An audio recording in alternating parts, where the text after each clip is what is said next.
मुकामी स्वागत करती हूँ आपका अपने चैनल पे। और अभी हम आपको लेकर आए हैं रोहिणी और आपकी मुलाकात कराने वाले हमारे साथ में परम विदुषी, जिनके वक्तव्यों से सैकड़ों नहीं बल्कि हजारों लोगों की जिंदगियां बदल गई है। सदैव जो है अपने आशीर्वचनों से लगातार लोगों की जिंदगी को नई दशा एवं दशा देने वाली हमारे साथ दिव्य साधिका डॉक्टर रश्मि प्रभा जी से हम आपकी सीधी मुलाकात करवा रहे हैं। हर वर्ष के भांति इस वर्ष भी 7 जनवरी को भगवान पारशनाथ जी के जन्मोत्सव जो है जापानी पार्क में मनाया जाएगा महाराज जी के सानिध्य में। सर्वप्रथम मैं आपका स्वागत करती हूँ आपका अपने चैनल में। सबसे पहले जैसा कि बड़े बड़े पोस्टर्स और सोशल मीडिया के माध्यम से हमें जानकारी प्राप्त हुई है कि उस संग्रह जो मंत्र है उसका जाप किया जाएगा भगवान पारशनाथ जी के जन्मोत्सव के अवसर पर। तो ये जो मंत्र है इसकी क्या उपयोगिता है? उपसर्ग स्तोत्र पारशनाथ भगवान की स्तुति है। यूं तो 6 जनवरी को पारशनाथ भगवान का पौवदी दशमी वाराणसी में उनका जन्म हुआ था।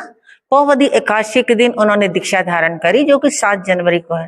पारशनाथ भगवान का स्मरण, उनकी स्तुति जो कि आचार्य भद्रबाहु स्वामी ने उस वक्त में रची जब 12.5 वर्ष का लंबा दुष्काल पड़ा हुआ था।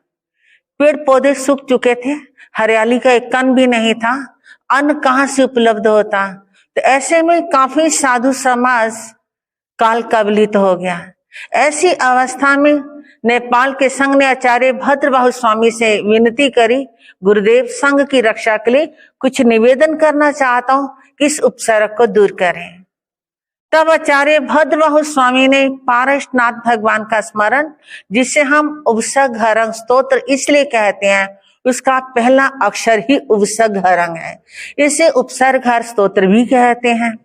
जब पारशनाथ भगवान की स्तुति आचार्य भद्रबाहु स्वामी ने करी, उसी वक्त में उनके शासन की देवी मां पद्मावती प्रकट हुई। उन्होंने कहा गुरुदेव आदेश दो। तब उन्होंने कहा संघ की रक्षा के लिए ऐसे बहुल मात्रा में साधु साध्वी समाज काल धर्म को प्राप्त हो गए, संघ की रक्षा के लिए कुछ करें। पहली बार बरसात मां भगवती पद्मावती की उपासना से आई और उस प्रकार उपसर्ग स्तोत्र काल सर्प दोष को भी खत्म करता है। गाड़ी के नीचे आकर कुत्ता या कोई सांप इत्यादि मर जाता है, अनजाने में केवल सजगता होते होते भी मर जाता है। वो दोष चाहे जाने अनजाने में हुआ, पर वो दोष हमारे जीवन में लग जाता है। उस दोष का भी निराकरण उपसर्ग स्तोत्र के द्वारा होता है। विशर्ते काल सर्प की पूजा लोग उज्जैन करने जाते हैं, नासिक जाते हैं। अगर 27 दिन के लिए कंद मूल का त्याग करके इसका स्मरण करते हैं तो इसका प्रभाव अचूक प्रभाव है। पारशनाथ भगवान की स्तुति है जिसमें आचार्य भद्रबाहु स्वामी ने कहा, उपसर्गों का हरण करने वाले हे प्रभु पारश, आप मंगल और कल्याण के घर हो। आप विषधरों के विष भी खत्म हो जाता आपका स्मरण करने से।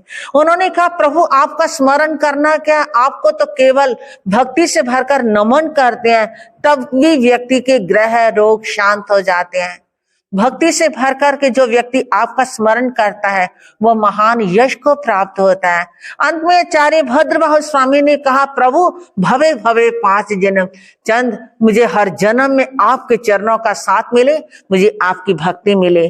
पारशनाथ भगवान के प्रति कृतज्ञता ज्ञापित करने के लिए हम उपसर्ग स्तोत्र का स्मरण करते हैं, क्योंकि जीवन अगर सुखदता से चलता है तो व्यक्ति हंसता हुआ आदमी गाली नहीं देता, उसकी गाली देता भी है तो बुरा नहीं लगता, क्योंकि प्रसन्नता में जैसे दोस्त आपस में कहते पागल है तो उसका बुरा नहीं लगता।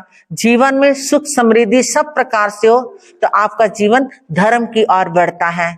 इसीलिए हम उपसर्ग स्तोत्र का स्मरण करते हैं कि जो आनंद मुझे मिला सबको मिले, सबके जीवन में। आपके वक्तव्यों को सुनने के लिए दिल्ली के रोहिणी के जापानी पार्क में देश के विभिन्न राज्यों से आपके अनुयायी जो हैं वो आएंगे और आपके वक्तव्यों को सुनेंगे। भगवान पारशनाथ जी की महिमा, या यूं कहें कि उनके जीवन की कोई भी ऐसी दिव्य चीजें या कोई भी ऐसी बात जो आप अपने हमारे देश के युवाओं के साथ शेयर करना चाहेंगे। जैसा कि मैं उनके विषय में जानती हूँ भगवान पारशनाथ जी की, उन्होंने स्त्री और पुरुष के बीच का जो एक मतभेद था उसको खत्म करने के लिए उनका जो योगदान था अत्यंत अनुकरणीय है। तो क्या कुछ आप अपने जो अनुयायी हैं उन तक संदेश पहुंचाना चाहते हैं कि भगवान पारशनाथ जी की जो महिमाएं हैं उनको अपने अंतःकरण में बसाकर वो अपना कल्याण कर सके? हाँ, उस वक्त में 216 राजकुमारियां थी जो कृष्ण कुमारियां थी, काले रंग की थी, तो लोगों ने उन्हें स्वीकार नहीं करा। कोई भी युवक उनसे शादी करने को तैयार नहीं हुआ। तो आखिर में वो पारसनाथ भगवान की सेवा में समूह शरण में गई और उन्होंने कहा, प्रभु हमारी शादी कब होगी? उन्होंने ये प्रश्न कर दिया जो हर एक युवती के मन का सपना होता। उन्होंने कहा, अपनी अपेक्षाएं खत्म कर दो। आप अपेक्षा रखोगे तो कोई आपकी उपेक्षा करता है। आप उपेक्षा क्यों करवाते हो? अपनी अपेक्षा ही ना रखो। तो उन्होंने ऐसा बोध दिया, तब उन्होंने धर्म को स्वीकार करा। उन लड़कियों के जीवन में एक सही मार्ग की दिशा दी। पारसनाथ भगवान के सबसे ज्यादा नाम है, 1008 नाम आचार्य हेमचंद्र के शब्दों में है। जो मुझे उपलब्ध है वो 108 नाम है। पारसनाथ भगवान जहां जहां गए उन्हें उसी नाम से पुकारा गया। नकोड़ा में गए तो श्री नकोड़ा पारसनाथ कहलाए। कलिकुंड एक जलाशय था, वहां पर गए तो श्री कलिकुंड पारस कहलाए। एक स्थान जहां स्मरण भगवान का ध्यान चल रहा था, केसर की बरसात हो गई, उसे केसरिया पारसनाथ कहा गया। एक बार फलों की बरसात थी, वहां फल वृद्धि पारसनाथ कहा गया।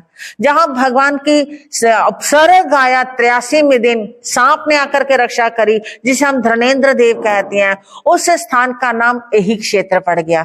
इस प्रकार जिस जिस जगह पर प्रभु का विचरण हुआ, सबसे लंबा विचरण काल रहा और इसीलिए इनकी महिमा कहे। अनेकों कारणों में एक कारण तो ये भी है कि उन्होंने जाति समाज को, नारी जाति को सिर उठाकर जीने की विदा दी कि सिर उठाकर के जियो।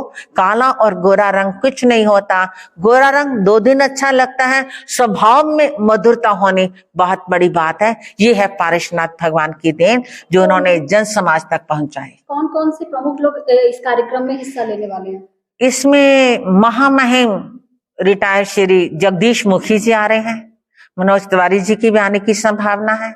इसी प्रकार भाजपा संघ के अध्यक्ष हैं जो शंटी जी, वो आ रहे हैं। इसके अलावा विजेंद्र गुप्ता जी इस रोहनी एरिया में, संपूर्णा की संचालिका शोभा विजेंद्र जी, उस दिन उनका जन्मदिन भी है और वो भी आ रही हैं। इसके अलावा अन्य भी आ रहे हैं, महाराष्ट्र से भी आ रहे हैं, पंजाब से भी लोग आ रहे हैं। इस प्रकार सभी जैन कॉन्फ्रेंस के वरिष्ठ उपाध्यक्ष डॉक्टर अनंतमल छलानी जी आ रहे हैं। जैन कॉन्फ्रेंस के दिल्ली प्रदेश उपाध्यक्ष अनिल जी जैन जी हर वर्ष के भांति इस वर्ष भी पूरे मैनेजमेंट को संभाल रहे हैं, उनके लिए कुछ कहना चाहेंगी आप? हाँ, उन्होंने अपने जीवन का एक स्लोगन बना लिया, धर्म ही मेरा जीवन साथी। ये इनका स्लोगन बन गया। जितनी किताबें बनती है बस एक ही टाइटल होता है, धर्म ही मेरा जीवन साथी। इन्होंने अपने जीवन को एक इतनी सुंदर दिशा दी है कि अपने आप को जीवन को कन्वर्ट कर लिया, डाइवर्ट कर लिया। इनके लिए बहुत बहुत मंगल आशीष है कि धर्म ही जीवन साथी, धर्म ही वास्तविक साथी तो वही है। बाकी सब साथी तो एक वक्त पर छोड़ देते हैं, पर जो धर्म के लिए बढ़ता है तो धर्म उसके लिए आगे बढ़ता है। धर्मो रक्षति रक्षत, इस सूत्र को जीते हैं ये। अंतिम प्रश्न है मेरा आपसे, क्योंकि समय की भी काफी मर्यादाएं होती है। अंतिम प्रश्न है मेरा आपसे, देश की जनता, युवा, सुप्रतिष्ठित समाज सेवी वर्ग आपको हमारे चैनल के माध्यम से देख रहे हैं, आपकी बातों को सुन रहे हैं। आपके पिछले कई वक्तव्यों से कईयों की जिंदगियां बदल गई। जो मन वांछित अपने इच्छाएं लेकर आया था, उनकी इच्छाएं भी पूरी हुई और आपके दिखाए गए मार्ग से लोगों को जो है उनके लक्ष्यों तक पहुंचने में बहुत अवसर मिला। तो मेरा अंतिम प्रश्न है आपसे, देश के युवाओं के लिए, देश की जनता के लिए क्या कुछ आपका संदेश रहेगा, क्या कुछ अपील करना चाहिए? हाँ, मैं देश के युवाओं से ये कहना चाहती हूँ कि आप जिंदगी में शौक पालो पर अपने पैसे से पालना।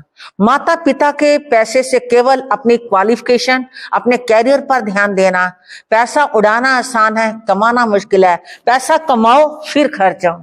अपने सपनों को साथ उड़ो तो ये जरूर आकाश में, पर जमीन की पकड़ को ढीला ना छोड़ देना। आखिर जहाज कितने भी ऊंचाई पर चला जाए, उसे लैंड धरती पे करना होगा। हमारे माता पिता, हमारे बुजुर्ग, हमारा समाज, ये है वो जमीन जिससे हम जुड़े रहेंगे तो ऊंचाइयों को भी माप लेंगे और ऊंचाइयों के साथ हम सिर उठाकर, माँ बाप का हम फकर हैं तो हम माँ बाप के लिए फकर बने। तो देखा आपने हमारे साथ जिन्होंने स्पष्ट तौर पर कहा है कि अगर व्यक्ति अपने जीवन में बदलाव लाना चाहे और सकारात्मक चीजों को पाना चाहे तो वो 7 जनवरी को बहुत चीजें जो है वो कार्यक्रम में होगा, जिससे लोगों को एक नई दशा एवं दिशा मिलेगी, जिससे जरूर लोग जुड़े। कई प्रकार के लोग जो है यहाँ पर आने की संभावना है। कैसी लगी आपको हमारी रिपोर्ट, हमें कमेंट्स के माध्यम से जरूर बताइएगा। हमारे चैनल के साथ। धन्यवाद।